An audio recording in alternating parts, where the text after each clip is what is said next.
Alrighty, well, we're ending out August with a bang. We're 3 for 3 on our day trades, and we've got some really good swing trades developing right now. So, our first trade of the day was Beyond Meat, and Beyond Meat got a stock upgrade by Citi.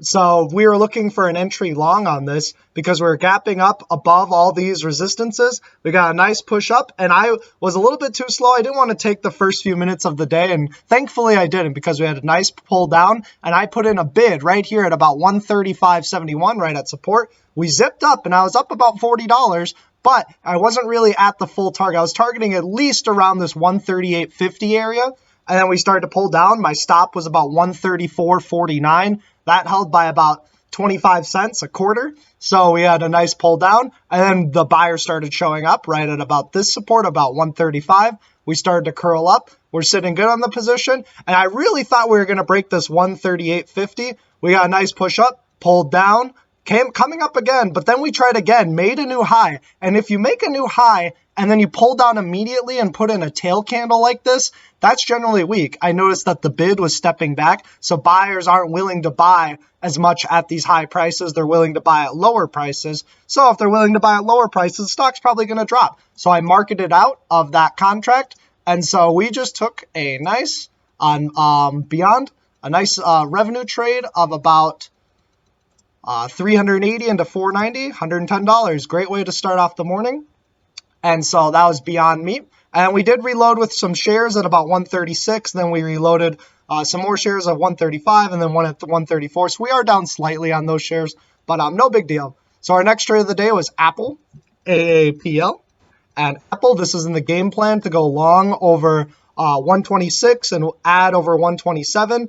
And we just got the nice gap up, and similar to Beyond, I was trading Beyond at this time, but then I saw this nice igniting volume, or nice igniting candle. The volume was a little bit spiked, but nothing crazy. So we went long just above 127, got a nice push up. I was up about $70. I didn't take it. I didn't catch the ask right there, and we started to zigzag. We actually kind of formed like a little bit of a rising wedge, and that's slightly bearish for the short term, but it's still in an uptrend, held the higher low. But we got tagged out, unfortunately, on Apple at about 127.77. Caught a little bit of decay, so we just took a small gain on Apple of $11. Could have been a little bit more, but we would have been about a little bit down on the position if we came back to our entry price based on decay. So that was Apple. Apple looking good. I did reload with one share. Nice good stock split. Apple's looking good, especially long term. Not financial advice, but just my opinion. Next trade of the day was Workhorse. Next day trade of the day. So Workhorse, we got a nice gap up this morning, and I started actually buying shares in the pre-market on Workhorse, and we got a nice pull down in the morning. I actually added a little bit at 17.15 because we were at support. I wanted to kind of build a position on it. And so Workhorse, then we got a nice push up, and I actually went long on my contract right at about 17.50. Nice push up, nice pull back to 17.50. What I need to do better next time is I need to add over 17.80 because I didn't spend too much money on Workhorse. We only spent like 110 bucks on it. I still need to log the trade, but Workhorse got a nice push up, and I was looking for about 19, but I knew that was a bit of a stretch target, so I was looking to take profits on any pullback, and so we got a nice push up. We pulled back, and I just took a small, I think it was $20 gain on Workhorse. Could have been about $70 or $80 had we caught the actual 19 that we were targeting, but wasn't willing to survive a pullback at that point, so we just took our gain. We're sitting good on the morning. And so we just have those shares that we are swing trading. That's kind of why I was willing to take profits a little bit early. And thank goodness we didn't. You can always get out at a better time, but you can always get out at a worse time. And there would be a worse time right here at 17.44, all that great stuff. So Workhorse looking good. Let's see if it can consolidate. Next time around, if it can break that 19, look for 20, 21, and then all-time highs at that point. So that was our first three trades, and then AMD, this was also in the game plan, over 86. And so AMD over 86, and we got a textbook triangle pattern right here on AMD. So we had a nice morning push, and we started consolidating, forming a triangle pattern.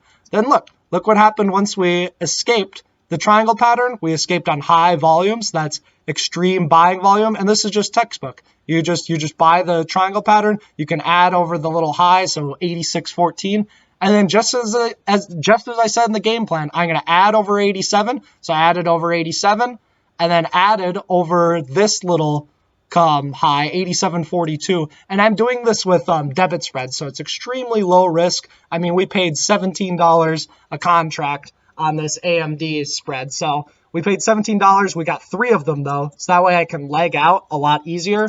And all we need is just AMD above 89 by the end of the week. We're already at 91, so I can take my profits early. The most we can make is about $100.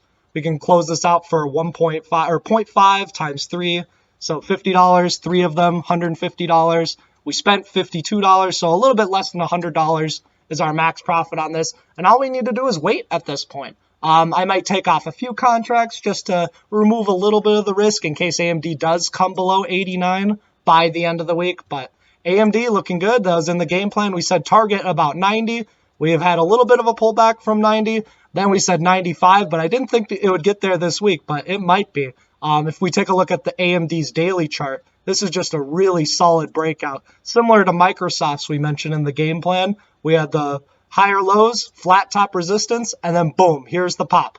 And those pops can create those huge percent gains. So I wish I would have went with a little bit more naked options, but we've got shares. Don't want too much exposure in one stock or one area. You never know with the SPY. We are extended, as we mentioned. We are extended, so we could see a little bit more of a sell-off. But AMD looking great.